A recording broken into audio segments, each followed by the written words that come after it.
decided to defer that to the fall? What's the plan there? We have a pretty full agenda today, not the least of which is, as you know, the Colorado Springs Utility CEO reports directly to the board council.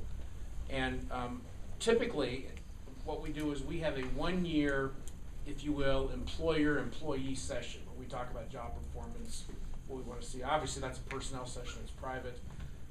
When we did that 3 or 4 months ago, there was a very strong desire among the current board to do that on a more frequent basis. And we said we'd like to try that quarterly, so we're going to do that today. The other desire among the board was, and board members can correct me, the board members was to do that at the beginning of the session versus a lot of times you go through a long utility board and you're kind of mentally and physically drained and you don't really have the top. And so we thought we would do that at the beginning of the meeting. So we're going to have a hour-long executive session, personnel session with the CEO at a time. So that combines with everything else that we're going to talk about today. Martin Drake, Newman Systems.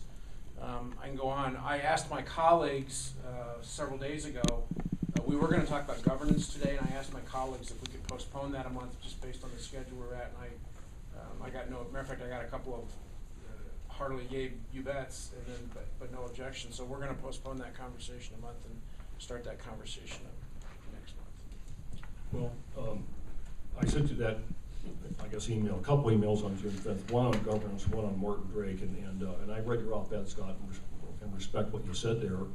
And I just hope you'll all consider, with respect to the future governance of CSU, doing what you just did on the Memorial Health System. I think that approach, that task force approach with council oversight, has obviously resulted in a great outcome, and I think it helps build trust in city government to have that kind of a transparent process. So just would offer that up again for consideration.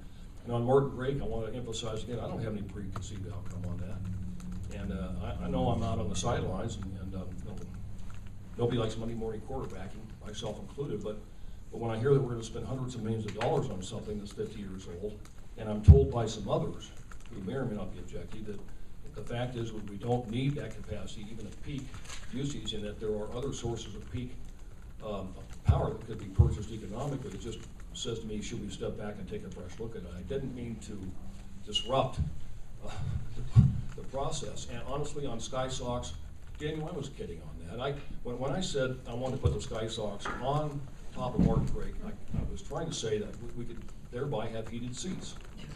But he didn't print that. He just printed that.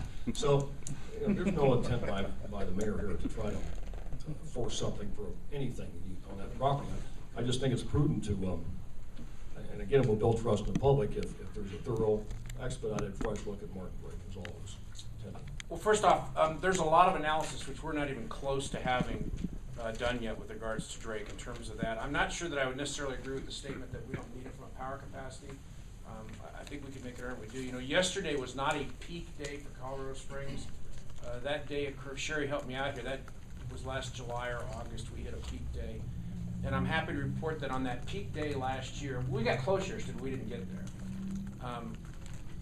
But on that peak day, we had enough internal generation capacity to supply all of our peak needs, plus a 10% reserve, plus we sold some on the open market. And when you sell some on the open market on a hot day like that, we're making money for the ratepayers. And so we're going to do that. The other thing I'm going to just say about that real quick is tomorrow at the, Wynn and I were just kind of mentioned this a little bit on the way walking in the door. Tomorrow we have a presentation at Urban Renewal Authority, and I believe one of the topics that we're going to talk about tomorrow is the urban renewal area that's down, we call it the Vineyards, which is basically a farm, for lack of a better word, for data centers. Just real quick, it's kind of it's called the Vineyards because it's the old Vineyards golf course. It's kind of across I-25 from the World Arena, just to orient you. And one of the things that they're going to, and matter of fact, assuming we get that presentation, I'll provide copies to all the council after we get it, as well as you, Mr. Mayor, if you're interested.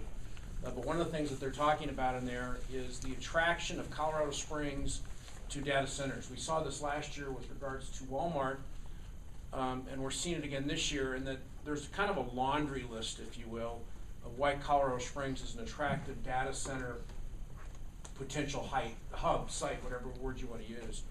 And one of which is, if you look at our electric generation, we are one of the, and this is not according to us, this is according to the people who look at us as a potential site to locate their data centers, is we are one of the most efficient, reliable, and cheapest electric utilities in the country. And so now, granted, there's things that work to our advantage. We have a climate that's a little bit, your state notwithstanding, we have a climate that's more or less hospitable to that in terms of we don't have to cool a lot like you would in a lot of other places. And so obviously when you have a facility like Martin Drake, yes, Martin Drake is an older facility, but it is a very reliable, it has been maintained over the years, it's been brought up to speed, there's been a lot of maintenance done on that. Just since I've been on council, there's been a lot of maintenance done on that facility. And so it obviously contributes very heavily towards our efficiency and our reliability and our cost factor. So that's all the things we're going to look at, but we're not even close to having all the data yet.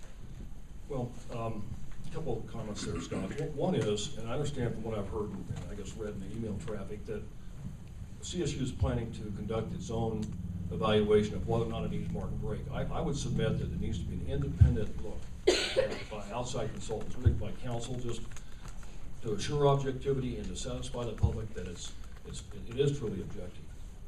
The last thing we want to do is increase electric rates. So I'm very sensitive to that. I'm going to tell you as a long-time economic development guy that certainly there's a very important place for data centers in Colorado Springs. They're high-paying jobs, and they also buy a lot of electricity, which generates revenue for CSU, but they don't hire a lot of people. And so maybe we need to have on a separate day a discussion about that. I think vineyards would be wonderful if it builds out that way, but becoming just a data center will never get us back to full employment.